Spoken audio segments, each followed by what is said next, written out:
Hi, I'm Liz from Night Owl Crafts Australia, and this is my able assistant Tosh. Today we're going to be looking at making a butterfly card. For this card we're going to be using a wafer die.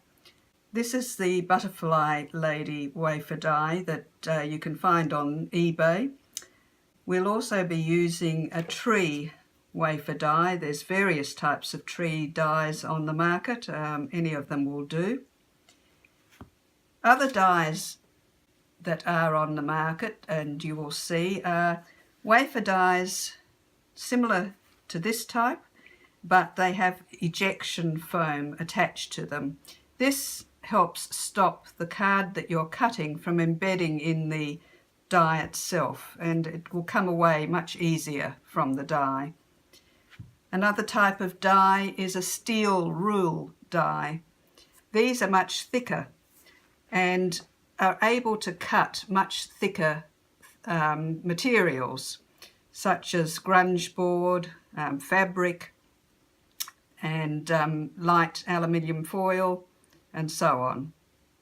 To use a die to cut paper, the die will have a cutting surface and a reverse. You'll need to place the cutting surface against the paper. There are various types of cutting or die machines on the market. This one's a Sizzix Big Shot. There are others such as Cuttlebug and various other makes on the market. For the Big Shot we have a base plate or multifunction platform, a cutting plate, then the paper, the die, and another cutting pad over the top. This is then fed through the machine.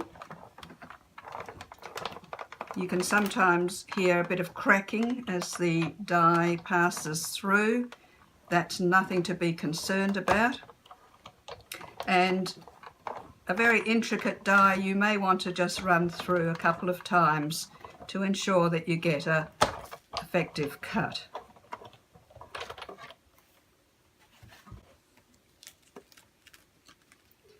And once you remove the die, just ease the paper out of the,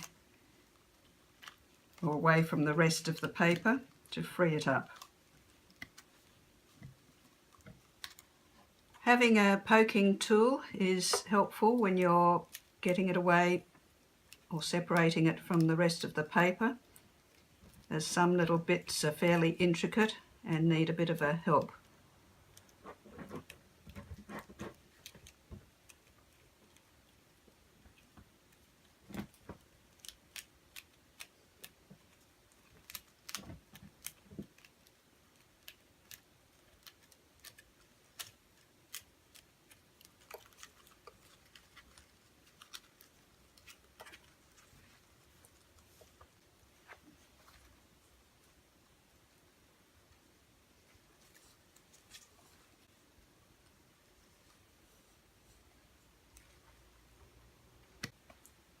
And this is the final result, having removed all the background unnecessary paper.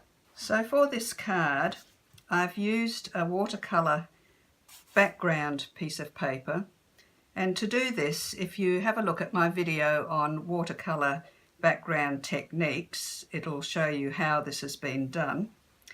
I have cut this very slightly smaller than the size of the card to which it will be adhered, and on the back I've just put double-sided tape to hold it down. I have gone ahead and cut out the little butterfly lady die, and you will see with this die it has already cut out butterfly figures from the skirt. It has also embossed other butterflies that aren't cut out. Whether you can see that on the camera clearly, you will be able to see the embossed butterflies a little better on this butterfly lady cutout. And the reason I've done this cutout is that I will use the butterflies that have been cut out of her dress and inlay them into the dress of the black silhouette figure. So before you actually adhere everything down, position them roughly how you want them to appear. With this card, part of the tree will be hanging off the card. I will just trim that once it's stuck down. I want to leave a bit of space to the side of the butterfly lady because some of the butterflies that have been cut out of her dress I will have floating up in the air. I will be using a fine two-way glue pen because this has a very fine tip, and particularly with the tree, if you're applying glue you need to have a very fine tip glue pen to adhere it all. Once you've got the glue flowing by just squeezing the barrel slightly, then you want to just put a few drops onto the tree at various points to ensure that it sticks onto the card.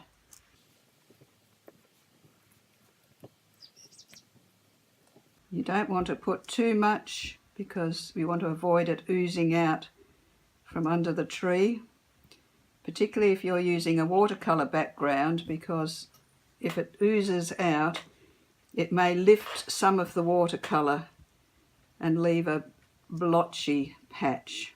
So just put as little as you need without excess. So I'll now place the tree onto the paper. Once you put the tree onto the paper, avoid moving it because again you can smear the watercolour background. Just patting it all down. If you notice any spots that are lifting, you can add a little bit more glue. And we will do the same with the butterfly lady. Again, just a little bit of glue, not excess. And particularly putting it on all the little points towards the outside.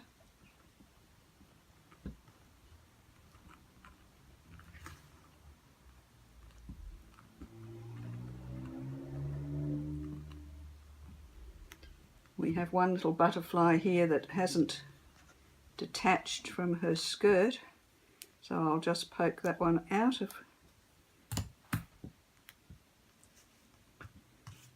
and we'll then attach her as well.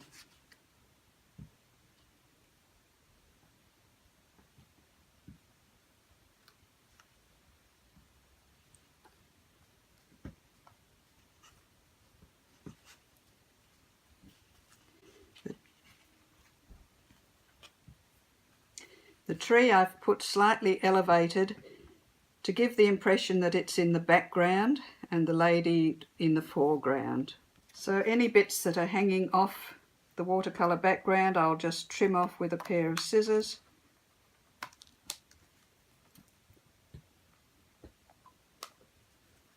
So we're now ready to inlay the little butterflies from this gold one that we've cut out. So I'll just lift up the gold one, trying not to move the butterflies so that I've got a rough idea of which ones go in which position.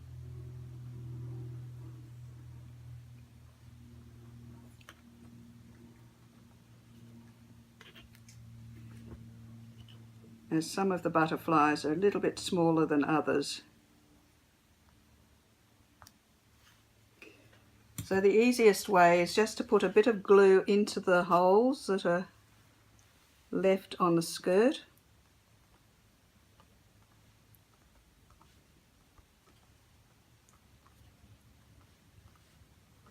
Again, avoiding putting too much glue down, and then picking up the butterflies and placing them into their respective positions.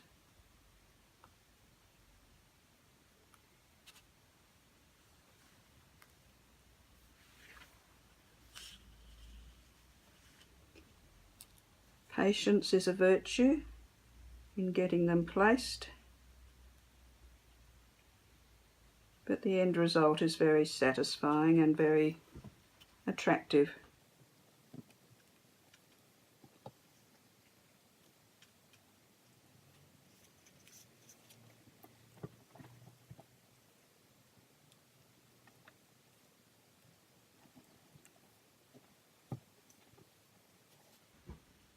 Tosh is having trouble getting comfortable in the background.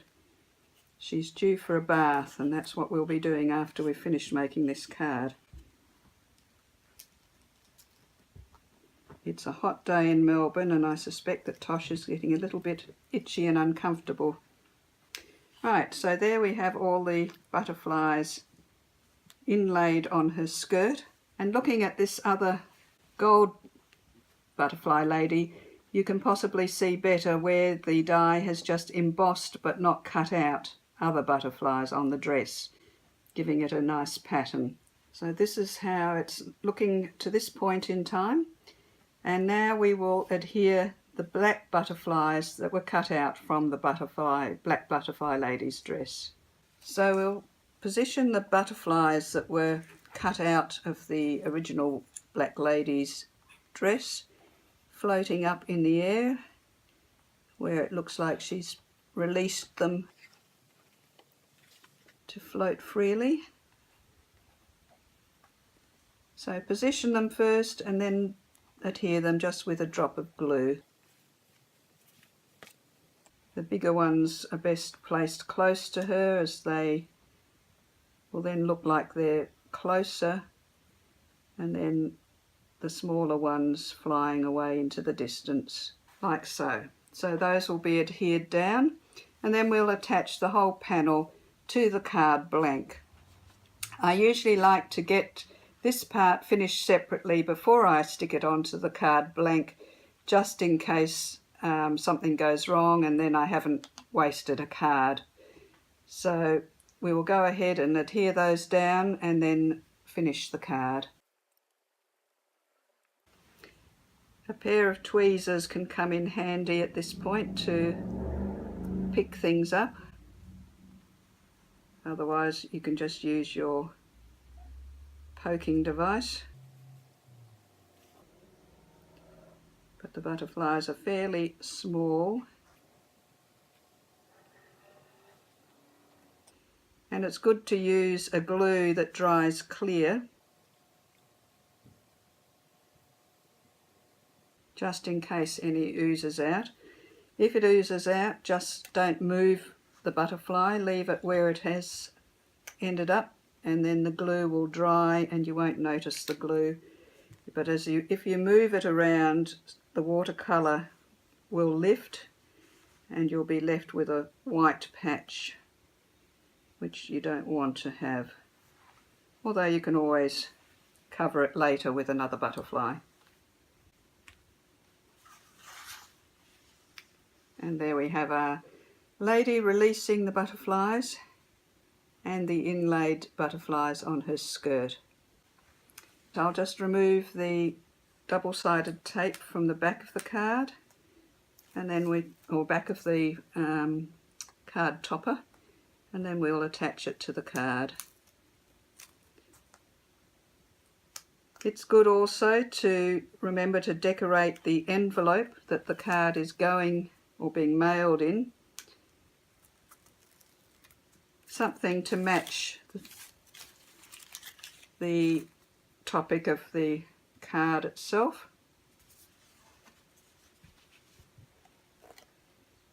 So now we just carefully place it over the card as evenly as possible.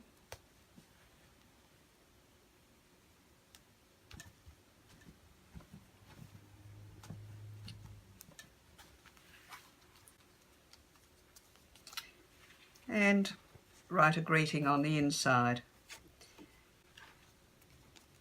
This has been Liz from Night Owl Crafts Australia and Tosh, the able assistant. Tosh is looking a little bit pooped, and I think it's because it's rather hot here. So we're about to head off to the bath for Tosh. I hope you found this video useful and will have a go at making a handmade card yourself. Thank you, and please remember to subscribe to Night Owl Crafts Australia.